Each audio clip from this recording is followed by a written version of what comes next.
In 1947, Britain was still rationing butter, meat, and sugar, and the lorries never stopped moving.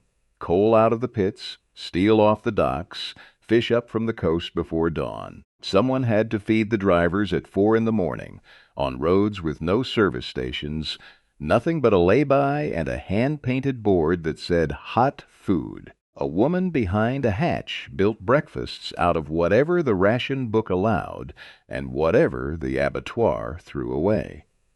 Here's what the food industry doesn't want you to know. The food that kept Britain's roads running was never on any menu that mattered to them. Until now, number 25. Egg and chips no garnish, no plate warmer. A fried egg, yolk still loose, dropped across a mound of chips fried in beef dripping that had already done 3 shifts that week. Along the A5 and the Great North Road through the late 1940s, a plate cost around 1 shilling and 6pence. There was no cutlery etiquette. Fork in one hand, a rolled cigarette in the other. This was not a snack. This was the whole night shift, held together by a single egg, number 24. Sausage, sandwiched 2 bangers, split lengthways, crushed flat between doorstep bread that soaked up brown sauce until it went the color of wet clay. Non-negotiable. Ask for ketchup in a Midlands Caff in 1955, and you got a look that ended the conversation. It was built to be eaten one-handed, at the wheel, on the move north, before the fog lifted off the road. Grease through the paper bag by Junction 3. That was the sign it was any good at all. Number 23. Spam fritters tinned meat. American surplus that flooded Britain after the war, sliced thick and dragged through batter, dropped in fat that spat and hissed like it was angry at the whole arrangement. By 1951, a calf could turn 1 tin into 4 plates. It was not glamorous. It was not meant to be. It was protein that didn't need a ration coupon, fried until the outside cracked and the inside stayed impossibly soft, salty enough to make the tea taste better than it had any right to. Number 22. Corned beef, hash-tinned corned beef, broken apart with a fork and folded into fried potato until you couldn't tell where the meat ended and the spud began. This was leftover food raised to the level of a proper meal, and every calf on every trunk road in the 1950s had a version of it, because nothing on the plate had been bought that morning. It was yesterday's dinner and this morning's breakfast, and nobody thought that was strange. It was just how the ration book worked, right up until it didn't have to anymore, and the Caffs kept making it out of pure habit and pure thrift. Number 21. Chip Buddy chips, straight from the fryer, pressed into 2 slices of white bread already thick with butter until the steam softened the crust from the inside. In Leeds, Sheffield, and Bradford through the 1950s and into the 1960s, this was breakfast for men walking into the mills and men driving straight past them. Carbohydrate stacked on carbohydrate, on purpose, because a body doing 12 hours of physical work does not need balance. It needs fuel, and it needs it to be cheap enough to buy every single day without thinking twice. Number 20. Full English fry-up egg, bacon, sausage, beans, a slab of fried tomato going soft at the edges, all of it hitting the same plate at the same moment because there was no time for courses. Rationing on meat and bacon didn't fully end until 1954. And the moment it did, this plate appeared on Caff menus across the country almost overnight, as if every kitchen in Britain had been waiting a decade to finally put it all in one place. In the Northeast and along the A1, drivers called it the full works before anyone had settled on full English as the proper name for it. The eggs were fried in the same fat as everything else because separating the pans would have meant separating the flavor, and nobody wanted that. This was not a balanced meal by any measure a modern nutritionist would recognize. This was 2,000 calories built to survive a 6-hour haul through weather with no heater in the cab worth mentioning, and it did the job every single time. There was no plating theory behind it, no chef's arrangement, no drizzle, just heat, fat, and enough of it that a man could go from 4 in the morning until well past noon without needing to stop again. Here's what the food industry doesn't want you to know. The modern full breakfast, sold in hotels for 12 pounds, is a diluted, plated, apologetic version of a meal that used to actually keep a working man alive through a shift, not decorate a menu photograph. Number 19. Bacon Buddy Doorstep White Bread. Real butter if the calf could get it. Streaky bacon fried until the fat went translucent at the edges and the meat curled at the corners like it was trying to escape the pan. This was the fastest order any calf took because everyone already knew what they wanted, and nobody needed to be told how to make it. In the 1950s and 1960s, a bacon buddy cost somewhere around a shilling, and a good one didn't need brown sauce, though most drivers added it anyway out of habit rather than necessity. The bread had to be soft enough to give under the bacon fat and strong enough not to fall apart in your hand at 60 miles an hour on a road with no motorway markings yet. Just white lines painted by a council crew who probably stopped at the same calf on their own way home. There was a specific ritual to it. Bread down first, bacon laid diagonally, folded rather than cut, because a diagonal fold survived the drive better than a straight one. Nobody wrote this down. It just got passed along, calf to calf, driver to driver, until the whole trunk road network agreed on it without ever holding a meeting. Number 18. Porridge oats and water, cooked slow, salted rather than sweetened, because sugar cost money and salt mostly didn't. Scottish drivers running the A1 North into the early hours in the 1950s asked for it specifically. Sometimes the only hot food they'd take before 6 hours on ice-glazed roads with no gritting to speak of. A spoonful of sugar cost extra, and most men didn't bother, because the point was never the taste. The point was heat in the stomach before the cold got into the bones properly, and oats held that heat longer than tea alone ever could. This was not indulgent food. It was closer to ballast, something heavy and warm sitting low in the gut that a man could work against for hours. Nutritionally, oats delivered slow-release energy that a fried breakfast simply didn't, though nobody behind the hatch would have called it that. She just called it what kept a man from shaking on a cold morning, and that was reason enough to keep making it, decade after decade, long after the ration book stopped mattering. Number 17. Peas pudding split peas, boiled down for hours until they collapsed into a thick, pale paste wrapped in wax paper and eaten cold, straight from the glove box, no plate required. In Newcastle and Sunderland through the 1950s, this traveled with drivers the way a sandwich might elsewhere. Dense, filling, and entirely indifferent to being reheated or not. It has almost vanished from modern British food entirely, which is strange, considering how completely it once fed the Northeast. Peas pudding was not served with ceremony. It was often sold from the same counter as Savoy's, wrapped together, and eaten in a lay-by with the engine still running, because stopping the engine in winter meant losing the heat, and losing the heat meant losing time. This was not a dish built for a table. It was built for a dashboard, and it did that job for the better part of a century before the recipe simply stopped being passed down. Number 16. Liver and onions, ox liver or pig's liver, sliced thin, fried fast so it didn't toughen, smothered in onions, cooked down until they went sweet and dark in their own juice. Dismissed then as cheap food, awful food, the kind of thing you served because you couldn't afford the better cut.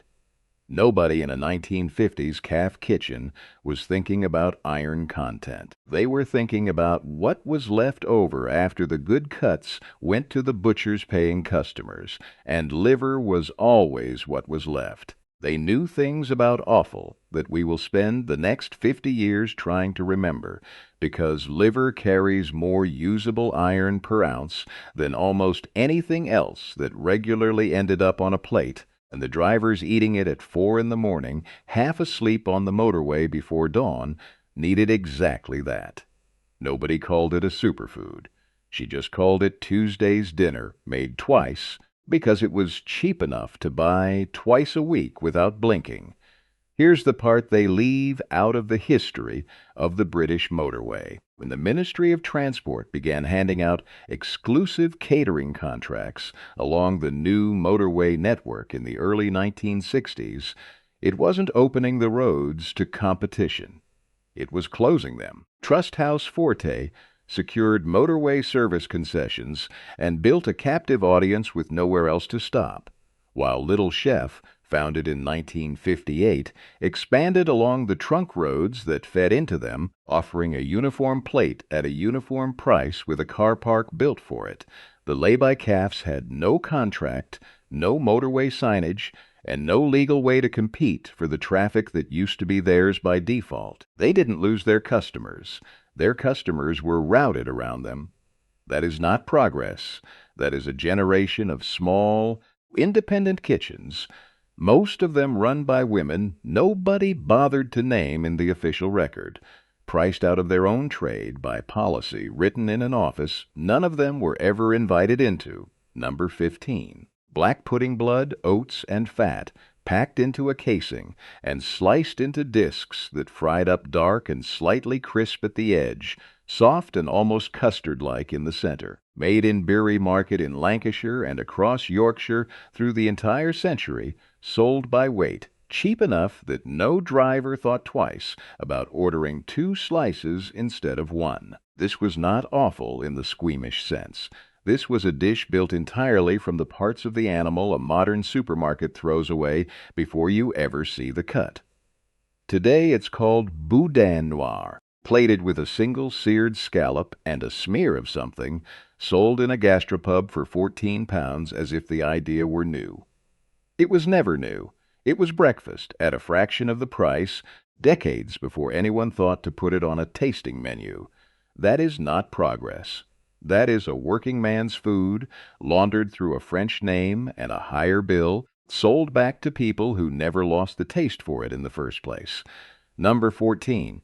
Tripe and onions the lining of a cow's stomach, boiled until tender.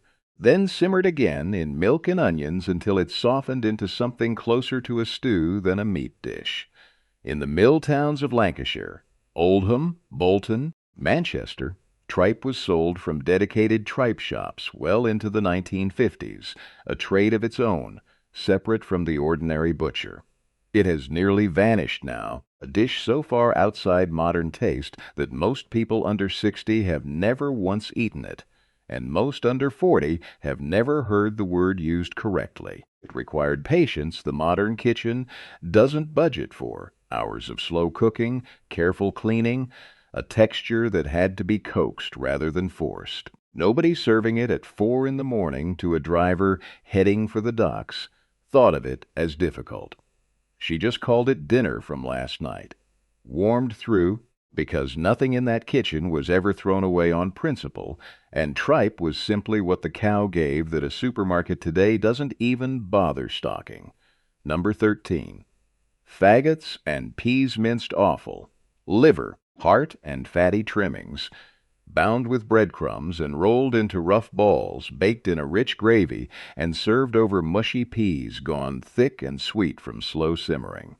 In the Black Country, faggots were a staple through the 1950s and 60s, sold hot from enamel trays in market stalls and Caffs alike, a shilling or two for a plate that filled a working man for the whole morning. This was offal at its most honest. Nothing hidden, nothing dressed up, just meat that would otherwise be wasted, seasoned hard with sage and pepper to carry the flavor. Today the same dish appears, spelled the same way, on menus in gastropubs, charging 3 or 4 times what a Black Country stall ever asked, plated with a jus instead of gravy and called reinvented. It was never lost. It was simply left behind by the people who could afford to forget it, and picked back up by the people who could charge for the memory. Number 6. Doorstep bread and Marge thick cut white bread, cut by hand and thicker than any modern loaf would allow, spread with margarine because butter was rationed, and then later simply too expensive to use freely. This was the cheapest carbohydrate a calf could put on a table, and it appeared alongside almost everything else on the menu. Silent, unglamorous, doing the quiet work of filling a man up when the rest of the plate ran short. There was no artistry to it, and no pretending otherwise. A slice cost next to nothing, and asked nothing of the kitchen beyond a knife and a tub of marge kept soft near the stove. It sat on every table in every caff in the country for decades, and almost nobody remembers it now, because there was never anything memorable about it except how completely it did its job. Number 5. Toast and dripping beef fat, saved from the Sunday joint and kept in a jar by the stove until it went solid and pale, spread thick on toast instead of butter, salted hard enough to taste the meat that had rendered it. This habit carried straight out of wartime rationing and never really left, because dripping cost nothing. It was the fat left behind after cooking something else, collected rather than bought. A jar of dripping sat on every calf counter in the country through the 1950s, refilled from whatever joint had been roasted the day before, and nothing about that felt like deprivation to the people eating it. It tasted like the meat itself, concentrated, without the meat attached. That is not a substitute for butter. That is a completely different food, richer in a way modern spreads have never once managed to replicate, made from something a modern kitchen throws straight down the drain. Number 4.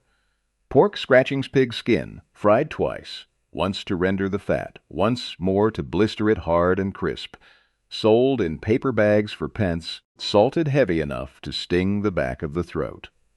Sold in Midlands pubs and caffs alike through the 1960s and 70s, scratchings were fast protein for a driver who needed something between plates, something that didn't require a fork or a weight. This was not a snack in the modern sense of something light and forgettable. A bag of scratchings sat heavy, dense, and did real work keeping a man going through the stretch of road between one proper meal and the next. Here's what the food industry doesn't want you to know. The entire modern snack aisle, sold to us in bright bags with health claims printed across the front, has never once matched the protein a penny bag of scratchings delivered in 1965 for a fraction of the price. Number 3. Camp Coffee, a thick, dark essence of chicory and a small measure of actual coffee, bottled and syrupy, stirred into hot water or milk until it turned the color of strong tea and tasted like neither coffee nor chicory, but something entirely its own. Made in Scotland and sold nationwide through the 1950s and into the 60s, it was cheaper than ground coffee by a wide margin. At a time when instant coffee, as we know, it hadn't yet taken hold of the British kitchen. Caffs kept a bottle behind the counter for drivers who wanted something other than tea without paying for the real thing. This was not a compromise dressed up as a treat. It was its own drink entirely, with its own devoted following, and it disappeared from most shelves not because people stopped wanting it, but because it stopped being profitable enough for anyone to keep making. Number 2. Bovril on toast, a thick smear of concentrated beef extract, spread across hot toast until it soaked in dark and salty. Sold as a warming drink on its own, but eaten this way by drivers who wanted something to chew as well as sip.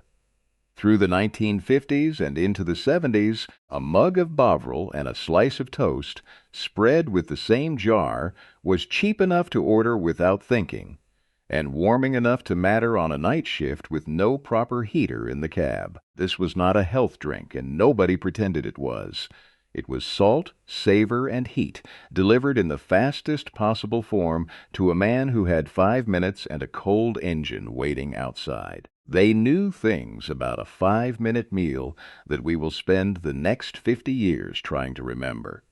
Because somewhere between then and now, 5 minutes stopped being considered long enough to actually eat something. Number 1. builder's tea strong enough to stand a spoon in, brewed dark, poured with milk already in the mug rather than added after, sweetened without asking because most drivers took sugar and most Caffs stopped bothering to check. This was not a drink. This was the entire operation, the reason the hatch existed at all. The thing that got poured before the order was even finished being spoken because she already knew what was coming. A mug cost a few pence for the whole of the 1950s, 60s, and well into the 70s, and no driver ever paid for just one. It was refilled without being asked, topped up mid-conversation, poured again the moment a mug went empty on the counter. This was not progress waiting to happen. This was already the whole answer. Heat, strength, and a woman behind a hatch who remembered exactly how you took it, every single morning, for years, without you ever once having to say. Closing, they called it egg and chips. They called it a bacon buddy. They called it builder's tea, strong enough to stand a spoon in, and none of it needed a menu with a name in French to be worth remembering. She was right. Everything she knew was right. About the offal nobody else would cook, about the fat nobody else would save, about exactly how a man liked his tea without him ever needing to ask twice. The Ministry of Transport didn't put these Caffs out of business by accident. It routed the traffic around them on purpose, handed the motorway to a handful of companies with a contract, and let the laybys go quiet one by one. That is not progress. That is a generation of women behind a hatch, erased from a road they built with their own hands, replaced by a plate designed by a boardroom that never once stood in their kitchen. Comment below and tell me which one your driver, your father, your grandfather swore by. Tell me which Caff you remember, and what she called it before the industry gave it a nicer name and charged you for the memory. Number 12. Bubble and squeak leftover mashed potato and cabbage, fried together in a pan until the outside caught and crisped and the inside stayed soft, named for the sound it made in the fat, an actual bubbling, an actual squeak. Cockney in origin, it traveled with working families out of London and onto every trunk road Caff menu that ever needed to use up Sunday's vegetables on Monday morning. This was zero-waste cooking before anyone put a label on it, built entirely from what would otherwise have gone in the bin. Today, it's a 9 or 12-pound brunch item with a poached egg balanced on top and a sprig of something green for color, served in cafés that would never dream of serving actual leftovers. This was not brunch. This was Monday, every Monday, in every kitchen that couldn't afford to waste what Sunday hadn't finished. Number 11. Melton Mowbray pork pie hand raised hot water pastry, packed with roughly chopped pork and set in its own jelly, baked until the crust went dark gold and sturdy enough to survive a glove box for a week without falling apart. Made in Leicestershire since well before the war, sold whole or by the slice in Caffs along the A6 and the Great North Road, it was glove box food in the truest sense. No plate, no fork, eaten cold at 60 miles an hour with one hand still on the wheel. A good pie held its shape through an entire shift of vibration and heat from the engine bay, and a driver could judge a Caff's whole reputation on the pastry alone. This was not fast food in the modern sense. It was food built to survive being fast, which is a different and older kind of engineering entirely. Number 10.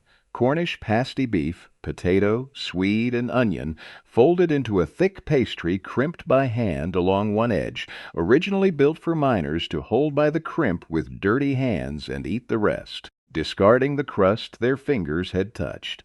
By the 1970s, it had spread far beyond Cornwall and onto every Caff counter in the country, because the logic that worked for a miner's hands worked exactly the same way for a driver's. No cutlery, no plate, no mess in the cab. It traveled well, stayed warm wrapped in paper for an hour or more, and gave a driver a full meal he could eat entirely one-handed while the other stayed on the wheel through a bend, with no crash barrier worth mentioning. This was engineering disguised as lunch, solved a century before anyone in a boardroom thought to call food on the go. Number 9. Steak and kidney pudding suet pastry, steamed for hours, wrapped around beef and ox kidney in a thick, dark gravy that had nowhere to escape to inside its own casing. This was dinner food, properly, a Sunday dish, heavy and slow, but in the transport Caffs it reappeared at 4 in the morning as yesterday's leftover slice, cold or reheated depending on how busy the hatch was. Nobody apologized for serving dinner as breakfast. There was no rule that said a pudding built for 6 o'clock in the evening couldn't feed a man at 4 in the morning just as well, maybe better, because the fat had settled and the flavor had only deepened overnight. This was not confusion about mealtimes. This was a kitchen refusing to waste a single thing it had already cooked. Breakfast and dinner collapsing into whatever kept a driver fed and moving, on whatever schedule the road actually demanded of him. Here's what the food industry doesn't want you to know about the food it spent decades teaching Britain to be embarrassed by. Offal, liver, kidney, tripe, the blood in black pudding carries iron, B12, and folate at concentrations. The muscle cuts replacing it simply don't match. A night shift driver running the A1 at 4 in the morning needed exactly that combination to stay alert behind the wheel, and he was getting it from the cheapest items on the Caff menu, not the expensive ones. Nutritionists studying post-war British diets have long noted that awful heavy meals, dismissed at the time as poor food, delivered nutrient density per penny that the plated protein replacing them in the 1970s and 80s never came close to matching. That is not a coincidence. That is a kitchen making the correct call, generation after generation, without ever needing a study to confirm it. She was right. Everything she knew was right, and it took the rest of the country the better part of 50 years to catch up to a fact that was sitting on every Caff counter in Britain the entire time. Number 8. Kipper's herring, split, salted, and smoked over oak until the skin went a deep copper brown and the flesh took on a smoke so deep it changed the whole room. Smoked in Whitby and Craster on the Northumberland coast, Kippers traveled inland to Caffs along the A1 for northeast drivers who wanted something from home before a long haul south. This was a regional dish with real pride attached to it. A Whitby kipper and a Craster kipper were not interchangeable. And a driver from the northeast would tell you exactly why, at length, whether you'd asked or not. The smell filled a Caff the moment the pan hit the heat, sharp and briny, unmistakable from 3 tables away. It was not a delicate dish. It was assertive, salty, oily enough to sit heavy and warm in the stomach for hours, built for men who needed a meal that argued back. Number 7. Fried bread a slice, sometimes 2, dropped into whatever fat was already in the pan. Bacon fat, dripping, whatever the morning had produced, and fried until one side went dark gold and crisp, and the other stayed soft enough to soak up everything left on the plate. It was never ordered on its own. It arrived as the 5th item on a full plate, the piece that mopped up the egg yolk and the bean juice, and the last of the gravy from whatever had come before it. Nobody built a whole meal around fried bread, and yet no full plate in any Caff in the country felt complete without it. This was not an oversight in the recipe. It was the plan from the start. A piece of bread whose entire purpose was to make sure nothing else on the plate went to waste, right down to the last smear. In 1947, Britain was still rationing butter, meat, and sugar, and the lorries never stopped moving. Coal out of the pits, steel off the docks, fish up from the coast before dawn. Someone had to feed the drivers at 4 in the morning, on roads with no service stations, nothing but a lay-by and a hand-painted board that said hot food. A woman behind a hatch built breakfasts out of whatever the ration book allowed and whatever the abattoir threw away. Here's what the food industry doesn't want you to know. The food that kept Britain's roads running was never on any menu that mattered to them. Until now. Number 25. Egg and chips, no garnish, no plate warmer. A fried egg, yolk still loose, dropped across a mound of chips fried in beef dripping that had already done 3 shifts that week. Along the A5 and the Great North Road through the late 1940s, a plate cost around 1 shilling and 6pence. There was no cutlery etiquette. Fork in one hand, a rolled cigarette in the other. This was not a snack. This was the whole night shift, held together by a single egg, number 24. Sausage sandwiched 2 bangers, split lengthways, crushed flat between doorstep bread that soaked up brown sauce until it went the color of wet clay.